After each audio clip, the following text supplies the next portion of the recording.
This is really one of the exciting young stars in Burgundy today, and we're going to dive deep into the 19 vintage and also talk a little bit about the really kind of complicated 2021 vintage, which is unfolding and very challenging for growers across France. Thibaut, Alors, ça va? ça va et toi? Ça va très bien. Je crois il fait très très chaud ici aujourd'hui à New York et là-bas, comment? Il pleut toujours, Toujours, toujours. mais c'est fou comme temps que tu as là maintenant. Un mois de novembre. Une bonne fête demain. Just was saying hello to Thibaut. We were talking about the weather here in New York. It's a very, very warm day. A lot of sun and fairly humid, but we have not had a lot of rain actually. But Burgundy, it's been very difficult. I was going to wait till the end, Thibaut, but peut-être tu peux expliquer un peu les difficultés et toutes les choses qui se passent avec 21, la saison dès le début jusqu'au maintenant, parce que c'est vachement difficile partout, quoi, en France et en Europe. Ouais, It's a ouais. very difficult year. I'm going to translate just quickly. Very difficult year across Europe. Some of you may have heard some of the flooding that's gone on in the Mosel. We've had, I've had reports from Loire, and Thibaut's going to give us Burgundy, the kind of the latest. But I wanted to get Thibaut's input on kind of what has been a very difficult 2021 season from the very beginning. Alors Thibaut, explique un peu qu'est-ce qui s'est passé en 2021 dès le début, quoi. Bah, avec le gel, on a commencé au mois d'avril avec des fortes gelées. On a perdu à peu près entre 60 et 80% sur les chardonnays comme sur les pinots. So Et, je vais ouais, traduire un peu. So in April, early April, there was a black frost that really devastated a lot of France. Thibaut saying it, depending on where, you're looking at 50 to 80% loss. C'est à peu près ça, 50 jusqu'aux 80, dépendant ouais, de l'endroit, quoi. exactement. Et puis là, ça fait depuis le mois de juin, juillet, où on n'a pas beaucoup de soleil, beaucoup de pluie. A lot Euh, of rain and not much sun since. It has been a very difficult start to the summer. It's still raining today. exactement. And so so you already had a lot of damage and loss from the frost of early April, and then you go into the summer with a lot of this rain and difficult weather. C'est quoi les challenges? What are the challenges? De There's sauver many.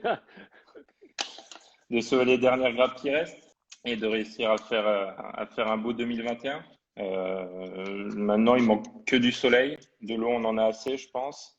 Et puis essayer de vaincre la maladie, le mildiou et l'odium qui commencent à s'installer de plus en plus sur les raisins comme sur les feuilles. So basically, he's got a lot of challenges, as do all the growers, with trying to keep up with the vineyard work, because with all this rain, you've got to, and working organically, you've got a lot of pressure of mildew and all kinds of things in the vineyards that can pose problems. And so it's a race to keep that going, to keep the vines from having these maladies, these mildew or other things install on the grapes, on the leaves. Trop des amis, Thibaut. Je vois ça, ouais. Ils sont en forme. So it's been a challenge, and I know I've talked to you in the last week. I've talked to a lot of other people in Burgundy and Loire Valley. It's a lot of stress and a lot of it's difficult to keep up the I had a number of people today here talking about the situation and saying, how are these growers keeping their morale up? Mm. How are you keeping the what's the feeling? I know you said you need some sun. Yeah. If you get a lot of sun soon, you still think you can make some really good wine, but just a lot less. Ouais. Bah ouais, à part du soleil et puis beaucoup de travail dans la vigne pour aérer les grappes, pour enlever l'humidité, parce que là on est vraiment rempli d'humidité. Et voilà, à part du soleil, c'est tout ce qui manque, vraiment. Okay. So Thibault, let's talk about more fun things because we're going to spend a lot of time on the 2019s, which I opened up earlier this morning, and the wines are exceptional. Okay. 2019 is, it's a strange year for me, who usually is tasting the wines lots of different times, but with the travel complications, it's been not as much tasting of the vintage in the barrel and during the year. So to taste these today, having recently arrived, kind of amazing, the quality. So we'll talk a little bit about your history. I mean, maybe I should, before we jump into the wines, tu peux expliquer un peu ton histoire, l'histoire de Domaine Clerget? Ouais. Donc c'est un domaine familial depuis 1268. Since 1268. Yeah. Et je suis la 28e génération sur le domaine familial 28th generation. que j'ai repris en 2015 pour mon premier millésime. So he took over in 2015 was his first year, and your father Yvon retired in 2009. 2009. And what can you explain what happened between 9 and 15? You were in school and doing some apprentissage. Can you explain a little bit of that? Ouais. De 2008 à 2012, j'étais au lycée viticole à Beaune. School in Beaune. Voilà. Et après ça, j'ai fait une vinif chez Hudlo Noëlla avec Charles Van Canet. Et un petit séjour en Nouvelle-Zélande, une vinif en Nouvelle-Zélande. Et après ça, je suis revenu et je suis parti en Oregon au domaine Drouin. Domaine Drouin in Oregon. And during that time, what happened to the family vineyards? What was being, who was taking care of your vines? Mon père a mis en fermage les vignes pour le domaine Henri Boyau durant sa retraite. Et donc de 2010 à 2014, c'était le domaine Henri Boyau qui faisait les vignes jusqu'à mon retour en 2015. So from when your dad retired until 2015, when you took over, it was Henri Boyau, Guillaume, there when his father, exactly. they were taking care. So were there some changes from when your father left in 2009 to 15 in anything about the farming? Was there some adaptation when you started to prepare to take over in 2015? T'as compris? Oui. C'est ça. Et voilà, et après, depuis 2015. Non, mais qu'est-ce que tu as fait comme dans des vignes, le travail du sol et tout ça?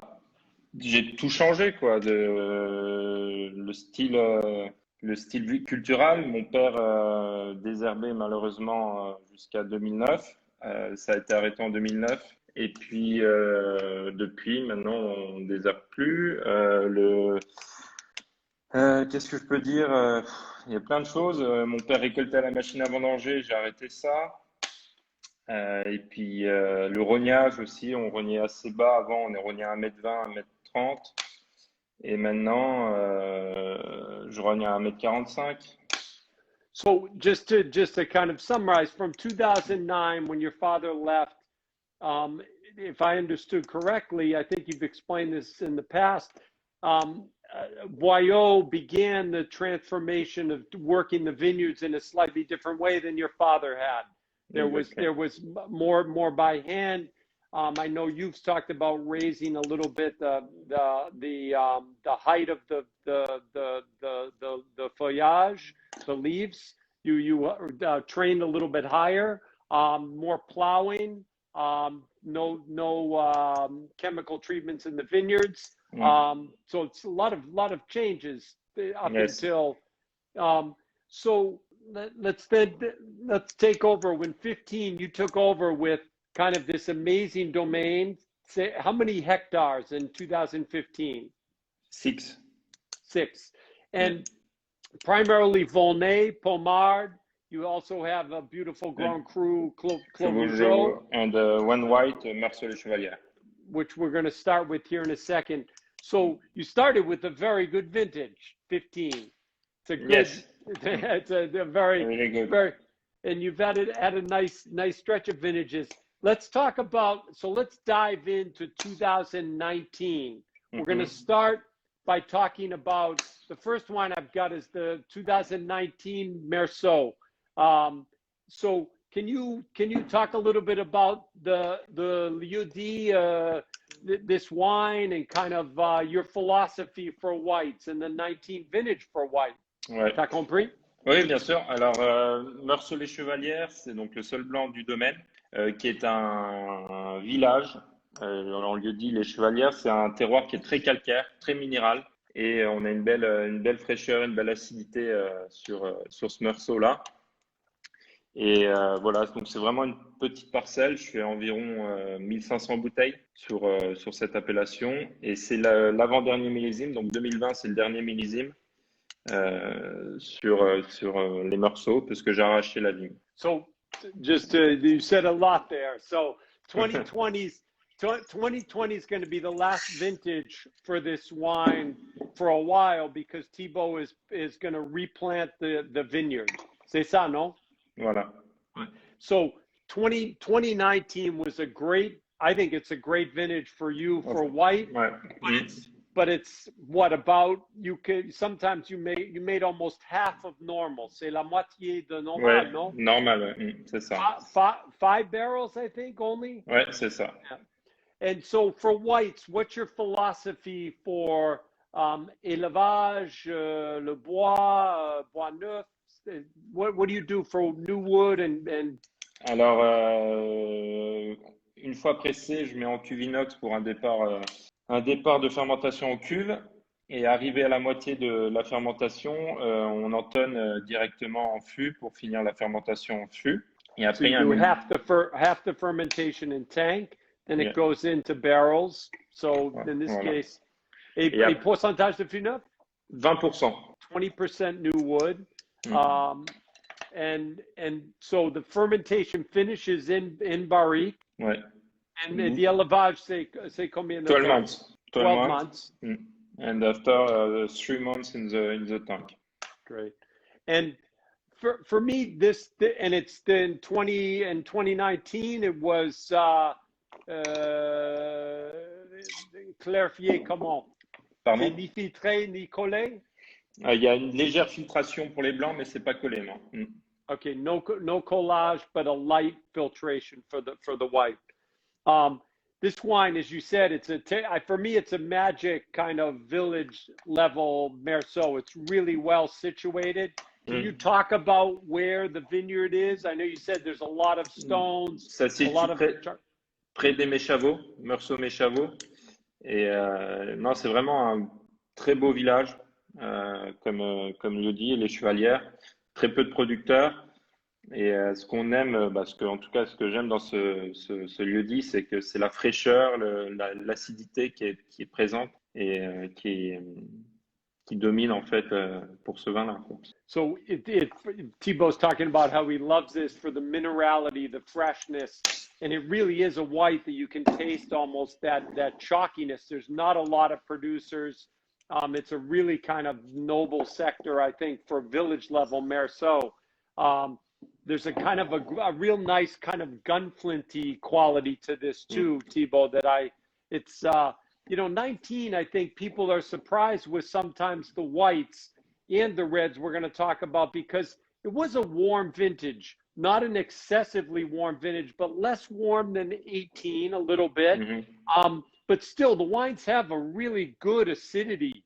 Can you talk a little bit about that? Tu peux parler un peu de ça? Oui, c'est un millésime, pour moi, un de mes préférés millésimes parce que c'est un millésime où j'ai fait quand même moitié de récolte, mais les grappes étaient sublimes, très petites, très mirandées, et on a des équilibres sur les vins qui sont parfaits malgré les petites quantités. Et sur ce millésime-là, j'ai décidé de pas piger et que faire des remontages pour garder des tanins soyeux et comme de l'infusion un peu. So we'll talk, and that we'll dive into that with the red. So what Thibaut is talking about is 2019, about half of the production level on average across all of his wines. So very low production, very small grapes, a lot of shot berries, a lot of Miller Hondage, and so concentration. Even the whites have a lot of concentration, n'est-ce pas? Ouais. But at the same time, there's still good acidity, low pH, which gives the wine feels it has a density to it, but not a heaviness at all. Superbe le blanc, Merci. comme toujours. So start talking about the red 19s. I want to talk a lot about Volnay. So this is the 19 Volnay Village.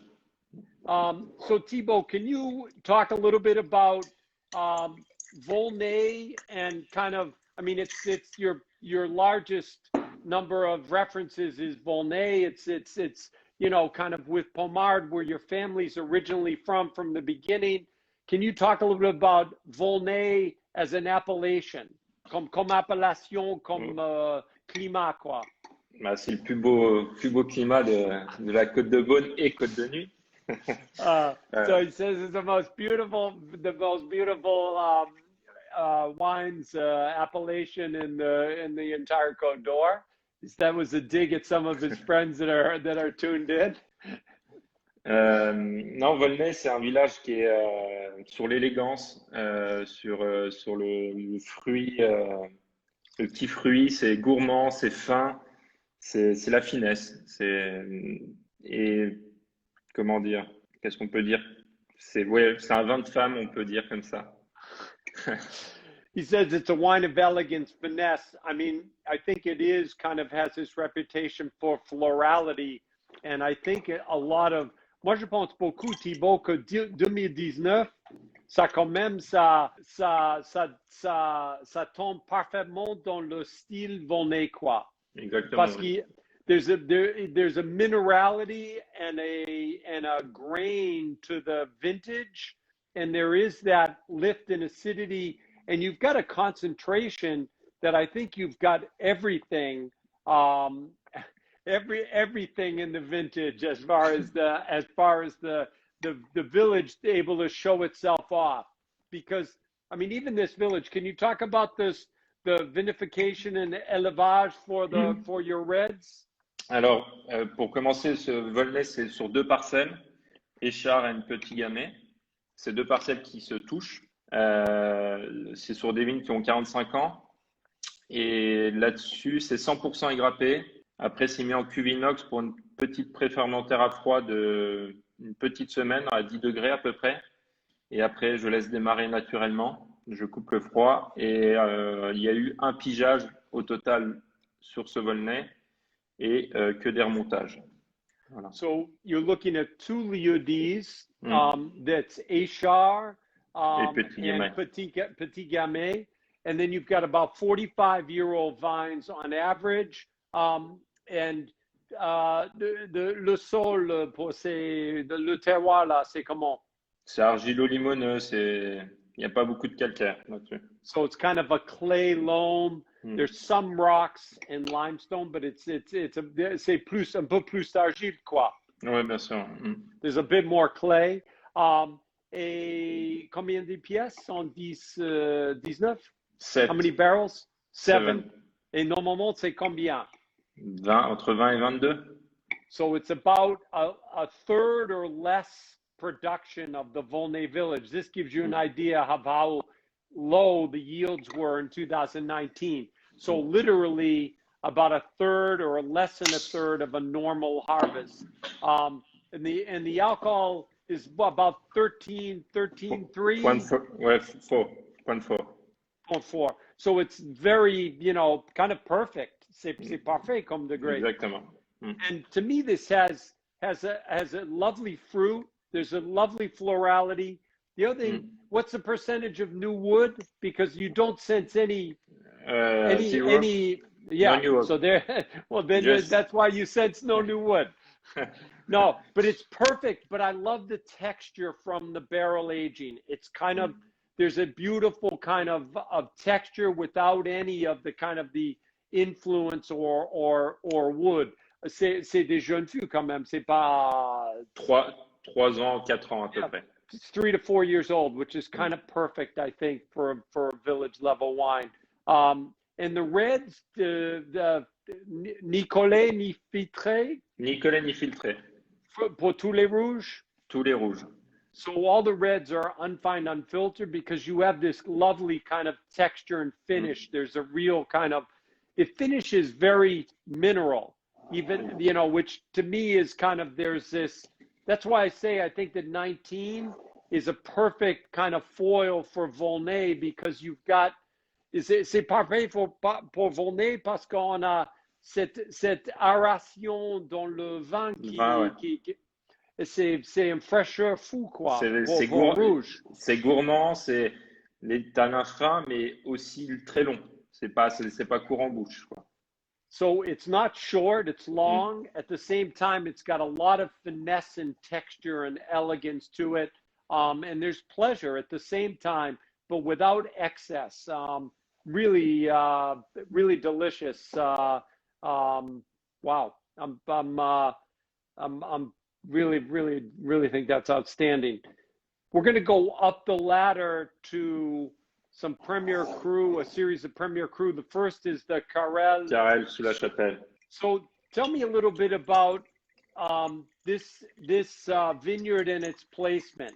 Alors, cette vigne, elle est placée près du village, juste en dessous de la petite chapelle à Volnay, d'où le lieu dit, Carrel sous la Chapelle. C'est un sol avec un peu de calcaire, avec des petits morceaux de roche, quoi. Et c'est une vigne qui a un peu plus de 25 ans. 25-year-old vines. It sits right below a small chapel. And il faut dire, Thibaut, que c'est juste en bas un très grand secteur des meilleurs premiers crus dans le village, quoi. Des monopoles, ouais. En dessous de la Pousse d'Or, du Clos du Verseil, du Clos de la Chapelle. So it's kind of in a section where you've got a lot of really great vineyards. There's some limestone, some small stones. Il y a plus d'argile là que dans le Clos de Versailles. Un peu plus, oui, bien sûr. So it's just below the Clos de Versailles, below this chapel, and so there is a little bit more clay. We're going to taste the Clos de Versailles next. Et pour l'élevage des rouges, qu'est-ce que tu fais comme tonnellerie et bois, et régime de bois? Alors, pour les blancs, j'ai un tonnelier qui est le tonnellerie Chassin. Oui. Et pour les whites, he uses Chassin exclusively for your whites. Exactly. The barrel maker. And for the red is Tremeau and Rousseau. So for the reds, he uses two barrel makers. One is Tremeau and the other is Rousseau. And what's the percent? So for the village level wines, Bourgogne, which we're not tasting today, or the Volnay, you use no new wood. No new wood. And then on the Premier Cru? It's 20 or 30%. And for your Grand Cru, the Clos Vougeot? 50%. 50%. So this is 20%. Let's talk about the style of Carrel compared to the previous one. Tu peux parler un peu du style de ce vin? Oui, c'est un vin qui est un peu plus complexe en bouche, qui a des tanins un peu plus présents, mais qui reste tout en finesse, et il y a une plus grosse longueur que sur le Volnay. So it's a bit longer. It's got an intensity. It's got kind of a deeper kind of feel to it. Both these first two wines, I should say, too, 100% destemmed. There's no whole cluster on the first, the Volnay or the Carrel. This wine to me has a little bit more structure, un peu plus de corps. Yes, just a little bit, Mais c'est un vin qui est tout en finesse. It's a wine that's completely lots of finesse. C'est plus fermé que le Volnay chez moi. It's a bit more closed today. It's a bit more tight, but you know, it's got a lot of kind of potential. 19 quand même, c'est une année qui, à mon avis, va veiller longtemps, quoi. Très bien, très bien. I was just saying, 19 is a vintage that is going to age extraordinarily well. I always feel the tannins are very fine. Les tannins sont très fines, quoi. Très fins, mais présents à la fois et qui vont durer sur le temps. Et non, c'est vraiment un millésime qui me tient à cœur et où j'ai pris du plaisir à faire. Et voilà, c'est glouglou. C'est prêt à boire maintenant et ça sera prêt à boire dans 10 ans aussi. 10, 15 ans. So Thibaut was saying it's a vintage that from the beginning he's loved. I know that you've talked about it a lot. It's a vintage that you've been very excited about for a long time. He says it's a vintage that you can drink deliciously straight away, and you'll be able to do the same thing in 10 to 15 years, and maybe even longer. The tannins are very fine. I'm kind of explaining and translating a little bit of what Thibaut was saying. And the tannins are present, but they're very fine and finesse. One other thing, Thibaut, that I want to just talk about a little bit from 15 to the 15, 16, 17, and now 18 and 19.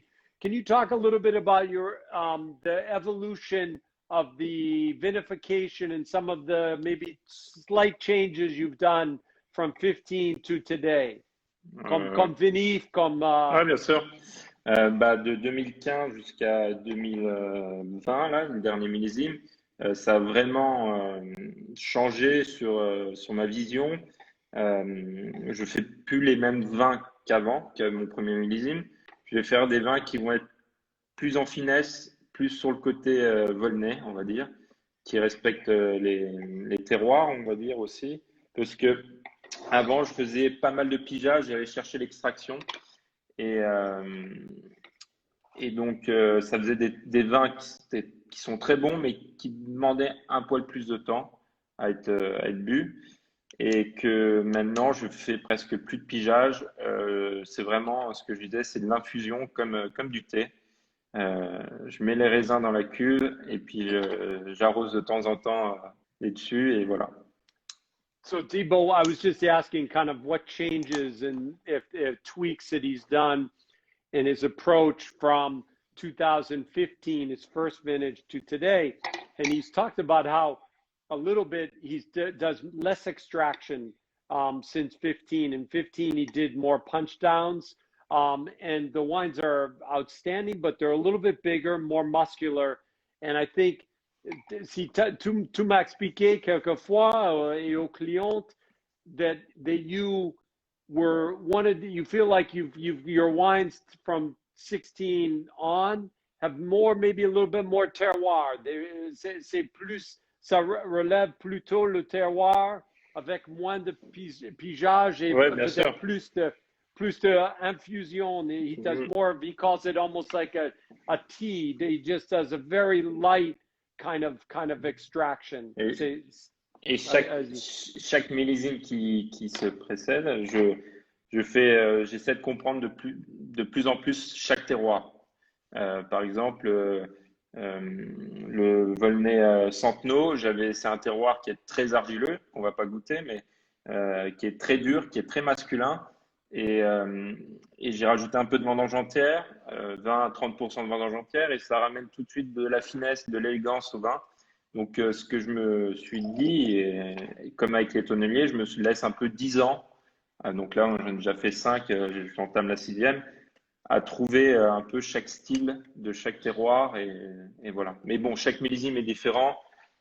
Chaque année est vraiment différente entre les chaleurs et puis là, comme cette année, on ne sait pas ce que ça va donner. On espère que ça va aller au mieux. Mais voilà, chaque millésime est un challenge. So Thibaut's just talking about from 15 to today, and he's got a long future ahead of him. Each year he adapts. He tries to add to his understanding of each individual terroir and adapt each individual wine and terroir. If he needs to change a bit of his approach, he will change it. Some wines there's a little bit of whole cluster. Some wines he's talked about the extraction a little bit. He's adapted a little bit some of the usage of wood. And I think it's all of us to try to express better and better each year the terroir, and also deal with what nature is giving us. Because as you said, he also said 2021 he's trying to adapt to a whole new set of challenges, weather-wise and Mother Nature-wise. So the next wine, I don't think I put this up here, is one of my favorites. This is the Clos de Versoix.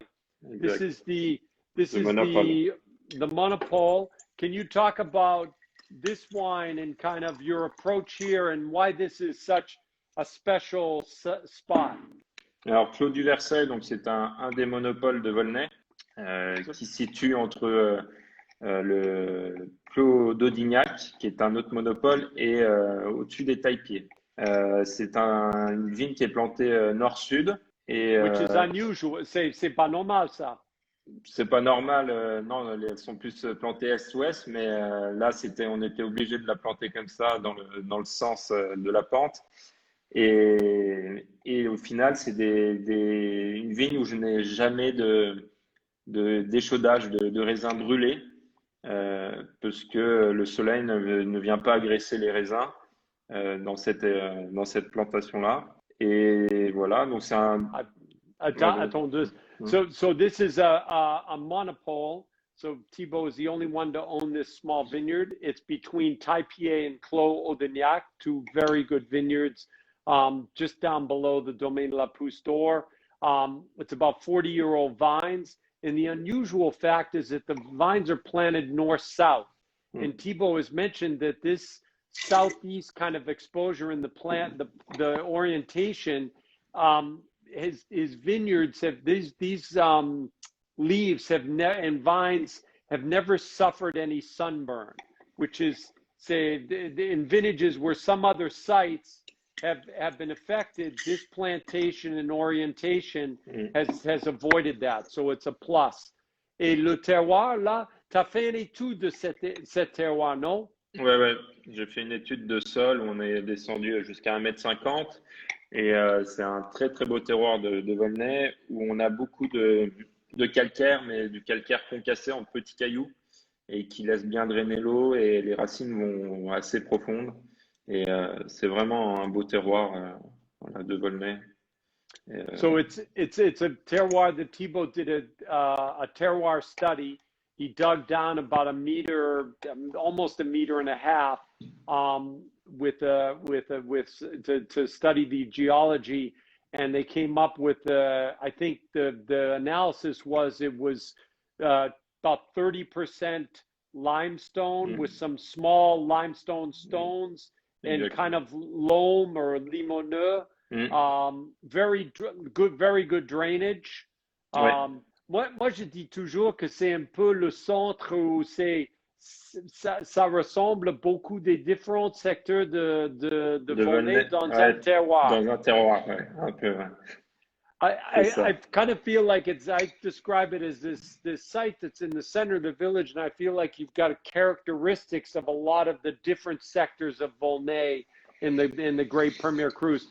Et t'as fait ça aussi, c'est grappé à 100%. 100%, ouais. 100% et 30% de fût neuf. 30% new wood. And so talk a little bit about this wine. What makes it special taste-wise? C'est un vin qui est complexe, mais qui est tout en équilibre. Les tanins sont présents. mais il y a une acidité qui vient se mettre en place et qui fait un bel équilibre pour ce vin. Euh, c'est un vin que j'aime beaucoup, pas parce que c'est mon clos, mais c'est un vin que j'apprécie énormément et que je prends beaucoup de plaisir à vinifier. Voilà. So it's a wine that Thibaut really likes a lot, and I do too. I find this wine there's a real kind of crunchiness to it almost. So there's a bite to it that I really it feels like you're like chewing on berries a little bit. There's a c'est vibrant quoi, c'est vraiment C'est vibrant et c'est très long en bouche. On en a encore après. Et, it's got this really kind of vibrant freshness and vivacity to it that I think is kind of remarkable in a red wine, especially a red wine from a warm vintage. And it's 30% new wood, mais on voit pas du tout le bois là. non, Le vin mange tout. c'est ça aussi de travailler avec des bons tonneliers. Il faut avoir confiance aux tonneliers. But you've done a lot of study with, I've gone to barrel makers with you. You put a lot of effort into making sure that the barrels that you get deliver don't influence your wines except comme patiné quoi. Ouais. You're not looking for wood. You're looking for something to kind of give your wine to carré, to frame.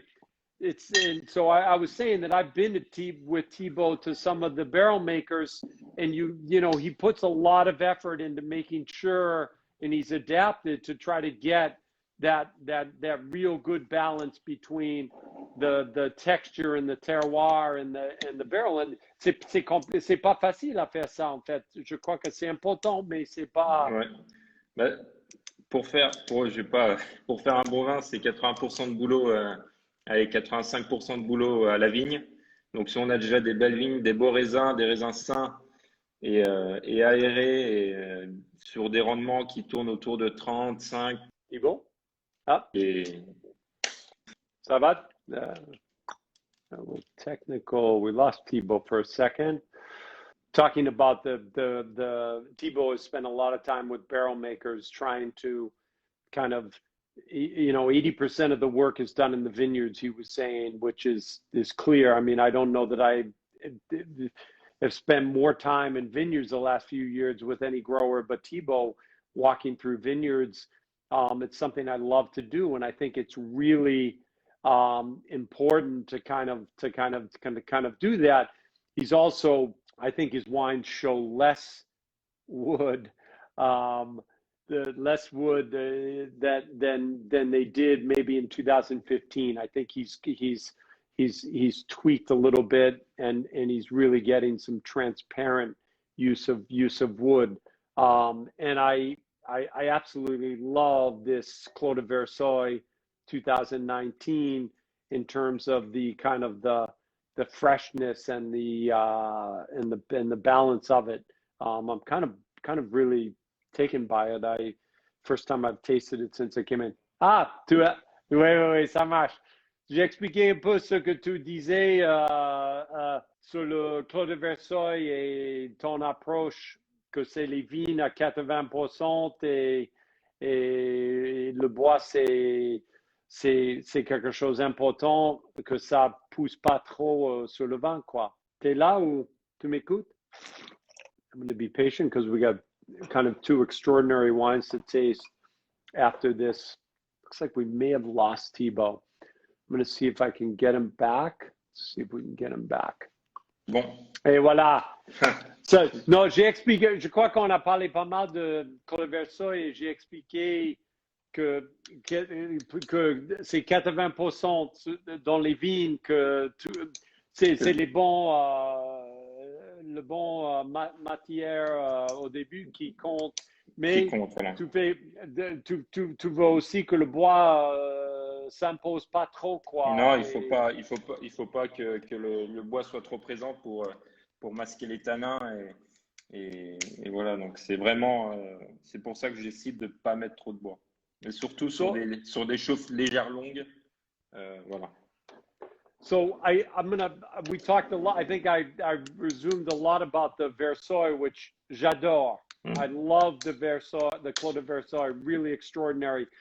We've got two really exciting wines to taste now, and I think it's really two great crus of Volnay and Pommard to taste side by side. I think is exceptional. Maybe one of the best crus of Volnay is the Les Caillerets. And then we're going to taste one of the great crus of Pommard. So let's talk about this Cailleret, which a lot of people, historically going back, consider one of the really best terroirs in the sector. Is also very good. You're near Clos des Chênes. It's really an extraordinary part of. Can you talk a little bit about Cailleret? Why it's special? What makes this terroir unique? Alors, oui, Cailleret, il porte bien son nom, c'est vraiment du caillou, c'est beaucoup de roches, donc beaucoup de calcaire, et c'est un vin qui est tout en finesse, mais qui a une grosse structure en bouche, mais qui revient tout en finesse. Et voilà, c'est le terroir à Volnay qu'il faut avoir. He says he says this is a wine that ports. Its name tells you a lot. It's all about limestone and rock, and there's a lot of rock here. It's about 275 mètres. C'est un peu. C'est dans le milieu. C'est là un peu plus haut que le Clos du Versoix et que les Champans et tout ça. It's a little bit higher up on the slope of Volnay. You've got tons of rock, kind of limestone, big rocks, white. C'est aussi un peu rouge et brun le terroir avec les roches. And so it's limestone, and the wine really screams. For me, this wine always screams of limestone. You've got a lot of energy and kind of saltiness to this wine, and it's always very long. On est sur une vieille vigne là de 90 ans. So you've got 90-year-old vines. Et donc on est sur vraiment des petits rendements chaque année. On est à 15 hectares, donc je fais à peu près 3 pièces au lieu de 10. So he did 3 in place of 10, 15 hectoliters per hectare, which is so very little. Always to Medica, it's always very small grapes. Ouais, vraiment des petites baies mirandées bien concentrées. Et c'est pour ça qu'on a un gros fruit, on a en bouche, et on a la finesse qui vient en fin de bouche. Et c'est très très long, un peu comme le Versoix, mais. Wow. So this is 3 barrels. C'est quoi? C'est un tiers fût neuf, ça? 33%, il y a un fût neuf.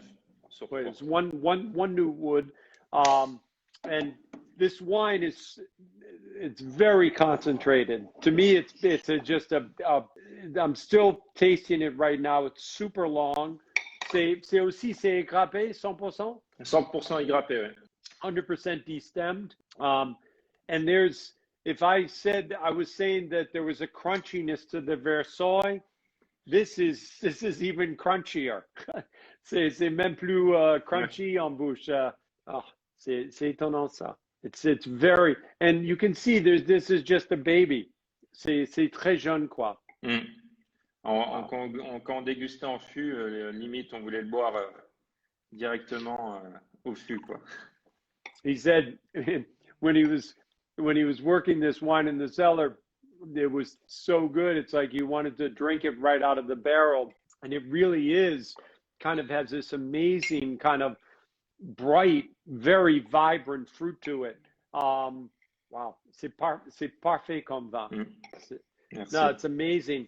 So I think we'll come back to this in a second, because I think it's very fun. One of the things I wanted to talk about with you, because you do, have really one of the great, if not what people think would be the great, potential Grand Cru, if there was one in Pommard, which is Rougillon.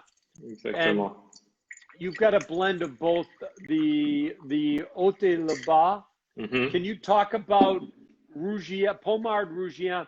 And maybe before, for me, Pommard is going through the last 10 years. It's going up in quality. I feel like there's more good Pommard Ouais, today than ever in my 35 years in business. I think there's a big resurgence in quality. And I think part of it is growers like you and a number of your friends. There's a lot of really great growers today making Pommard. Thomas, ouais. And I think the whole village has upped. The terroir is extraordinary, but I think people have adapted a Ouais. little bit the vinif. Tu peux parler alors de ce vin et peut-être après on parle un peu de Pommard en général. Ouais. Alors, c'est Pommard-les-Rugiens, j'ai 2 parcelles, une jeune qui a une trentaine d'années et une vieille vigne qui a le même âge que les Caillérets, qui a été plantée en même temps.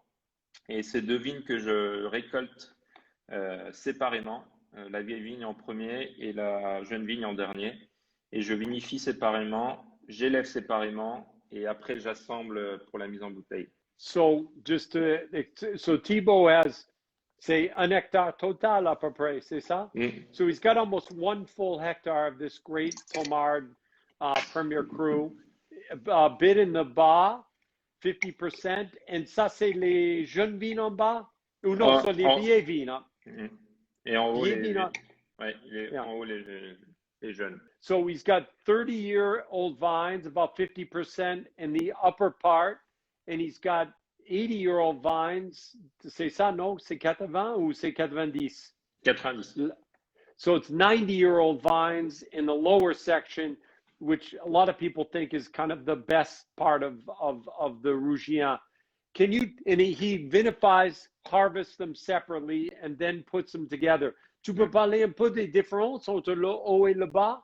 Bah, le haut, c'est vraiment le bas, pardon, c'est vraiment une terre ferreuse avec des grosses plaques de calcaire. Et le haut, il y a du fer, mais c'est vraiment une terre un peu plus blanche avec de la roche un peu en poussière, quoi, cassée. C'est vraiment 2 types de sols différents. So the upper part, and c'est assez pentu comme it's Très fairly pentu. steep. It's you are sitting up over the village. It's one of my favorite places to. Ouais. You have a great view. No, c'est joli. So the upper part, you've got more kind of crushed limestone, and you've got maybe more dirt and less big pieces of rock. Ouais. C'est ça, no? Oui, c'est And ça. then the lower part, and it's reddish. You've got this iron because that's kind of the characteristic of Pommard. And the lower part, the bas, you've got big chunks of limestone and this kind of reddish iron terroir. And that's where he's got his older vines. And which do you harvest first? Les Rugiens bas, la vieille vigne, Mhm. et après, en dernier, les Rugiens haut. Parce que c'est plus froid, Non, parce que ça mûrit plus doucement, parce que les Rugiens qui est bas, qui est une vieille vigne, produit moins de grappes. Et donc, les raisins sont prêts avant les Rugiens hauts, où il y a un peu plus de grappes et qui demandent un peu plus de temps pour avoir l'équilibre, la maturité parfaite. D'accord. So he harvests the lower part, the old vines, 90-year-old vines first, because there's very small grapes, not a lot, and it just gets ready. It's ready to harvest, the perfect balance and ripeness earlier. The upper part, there's a little more fruit because it's younger vines, and that takes a little bit longer. Pas de pigeage du tout, si je me souviens bien là. J'ai fait un pigeage sur cette cuvée, mais j'ai rajouté 20% de vendange entière. Okay, there's 20% of whole cluster on this. Et tu fais ça pourquoi? Parce que c'est un terroir qui est très dur et je veux ramener aussi un peu de l'élégance au vin et de la mâche. Et ce côté aussi qu'on a, je ne sais pas si tu as dégusté, on a un côté très salin, très gourmand sur le vin et qui ramène cette fraîcheur. Je ne veux pas faire un Rugien qui soit austère où il faut 10-15 ans pour le boire. Je veux que ça soit un Rugien, on va dire, côté volnésien, qui soit sur la délicatesse et on sent qu'on est sur Pommard, On sent qu'on est sur Rugien, mais en bouche, on a ce côté salin qui va nous ramener cette fraîcheur et cette gourmandise. So, et tu fais ça avec le vieil vin? Oui, Le, que avec la vieille vigne. so Thibaut does like some other growers, Cyprien Arlot, avec son Chambertin, il fait la même chose. Il fait que Venagentière avec ses très vieilles vignes, quoi, Ouais. Charme. En tout cas, he does his 20% whole cluster with his old vines, because he wants to add some what he feels is going to give it a little more elegance and maybe soften it up just a little bit, because Rougienne Pommard in general, its tannins exist. It's the wine in a terroir with mussels, and so you're trying to give it a little bit of Volnay finesse, is how you described it. C'est ça. Well, I don't think Pommard, you can't take away the muscles. On peut pas. Les muscles sont toujours là. Ah bah, dans ils sont Pommard. toujours là, bien So sûr. the Pommard, you can't change the wine, but Thibaut is just trying to express all of that with maybe a little bit of a softer feel. The tannins are beautiful. He was talking too about how there's a lot of saltiness to this. To me, this is again the 19s across the board, Thibaut. Zero. You don't sense the wood in any way, shape, or form in any of the wines. Really beautiful integration of wood and wine. C'est parfait comme, Ouais. Là, il y a comme 20%, mariage, quoi. 20% de fût neuf. 20% new wood on this. Et ça, c'est exceptionnel, ça. Tu as vu, tous les vins sont sur la couleur est assez claire. On n'est pas sur des vins denses par rapport aux anciens millésimes que j'ai pu faire. So Thibaut's also talking about the color, because if you look at these wines, none of them are black or dark, and they're perfect. They're beautiful. They're brilliant. I don't know if people can see that. I've got a little bit of variation there, but so I went back to the Volnay-Cailleret. Qu'est-ce que tu peux dire sur la comparaison entre Cailleret et Rougian comme terroir? Parce qu'il y a quand même plus de fer. En Rugien, ouais. Qu'est-ce que le terroir le Rugien va être plus avec plus d'épaules, plus musclé, des tanins plus présents que les Cailleret. C'est des tanins présents, mais qui sont vraiment en finesse et qui sont très longs, et c'est vraiment deux types de vins différents. Pour moi, les Cailleret, c'est plus aérien. Voilà, exactement. Ouais. C'est plus aérien.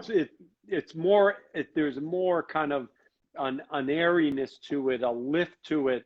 The Rougian, it has more shoulders. C'est plus dense, même si les tannins sont élégants. Even with the elegant tannins, it's still denser and deeper. Ce qui est important, c'est qu'on distingue chaque terroir. Oui, non, mais exactement. Et on est, oui, je crois que quand même, c'est peut-être plus des fruits noirs, un peu. Fruits noirs, un peu plus denses, oui. Mais ouais. Mais comme en fin de bouche, tu as un côté salin qui rapporte cette fraîcheur et cette longueur. Wow. Superbe. Bravo, Thibaut. J'ai la chance de déguster tout ça dans une ligne comme ça, parce que c'est bravo, c'est un grand millésime, quoi. Ouais, merci. Un millésime. Au moins, en voilà. tout cas, Thibaut, merci thank you for taking the time. Merci à toi. I look forward to seeing you soon, and you look, despite the stress of all of the work in the vineyards and the rain, you look good. So hang in there. À bientôt. On va envoyer un peu de soleil de New York. On en veut. OK. À bientôt. Ciao, Thibaut. Ciao. À bientôt. Au revoir.